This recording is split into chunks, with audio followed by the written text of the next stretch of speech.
എല്ലാവരും basic stitches ഒക്കെ പഠിച്ചതുകൊണ്ട് നമുക്കിനി ഒരു കുട്ടി പ്രൊജക്റ്റ് ചെയ്യാം. ഗ്രാനി സ്ക്വയർ ആണ് നമ്മളിന്ന് പഠിക്കുന്നത്.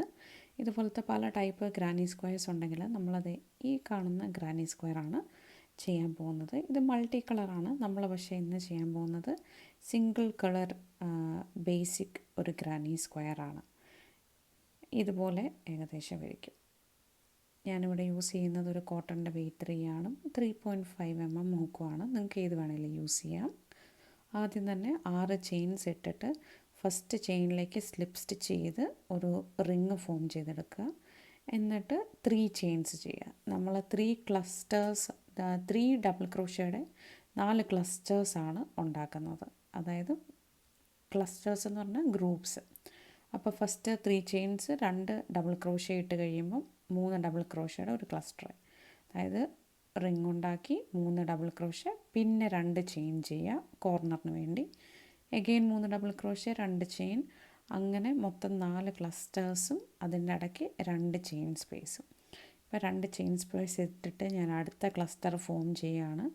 3 ഡബിൾ ക്രോഷ്യ, അങ്ങനെ 3 double crochet 2 chain, 3 double crochet 2 chain, അങ്ങനെ 4 സെറ്റ് 2 ചെയിനും 3 ഡബിൾ ക്രോഷ്യ സെറ്റ്സും ചെയ്ത് കഴിയുമ്പം ഒരു ഫസ്റ്റ് റൗണ്ട് സ്ക്വയർ കംപ്ലീറ്റ് ആകും. 2 ചെയിൻസ് എന്ന് പറഞ്ഞു കഴിഞ്ഞാൽ കോർണറാണ് കേട്ടോ. അവസാനത്തെ ക്ലസ്റ്ററും ഫോം ചെയ്ത് കഴിഞ്ഞിട്ട് 2 ചെയിൻ ഇടുന്നു. എന്നിട്ട് സ്ലിപ്പ് സ്റ്റിച്ച് വെച്ച് ജോയിൻ ചെയ്ത് കഴിയുമ്പോൾ ഒരു സ്ക്വയറായി. ഇനി അടുത്ത നമ്മൾ വർക്ക് ചെയ്യാൻ പോകുന്നത് ആ കോർണറിലേക്കാണ്. ആ കോർണറിലെത്താൻ നമ്മൾ 3 വട്ടം സ്ലിപ്പ് സ്റ്റിച്ച് ചെയ്യുക. ആ കോർണറിൽ എത്തിയിട്ട് അവിടുന്ന് നമ്മൾ അടുത്ത കോർണേഴ്സ് ചെയ്യും. അതായത് ഈ 4 ചെയിൻ 2 സ്പേസിൽ നമ്മൾ കോർണർ സ്റ്റിച്ചസ് ആണ് ചെയ്യാൻ പോകുന്നത്. അതായത് ഒരു ക്ലസ്റ്റർ 2 ചെയിന്, എഗെയിൻ ഒരു ക്ലസ്റ്റർ ആ സെയിം സ്പേസിൽ. അതായത് 3 double crochet 2 chain 3 double crochet.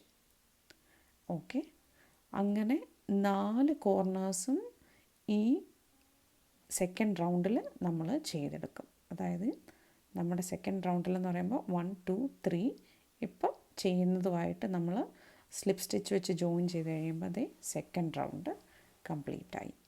എല്ലാവർക്കും മനസ്സിലായെന്ന് വിചാരിക്കുന്നു. ഇതിൻ്റെ ഡീറ്റെയിൽഡ് ട്യൂട്ടോറിയൽ വേണമെങ്കിൽ please comment below. And thank you for watching.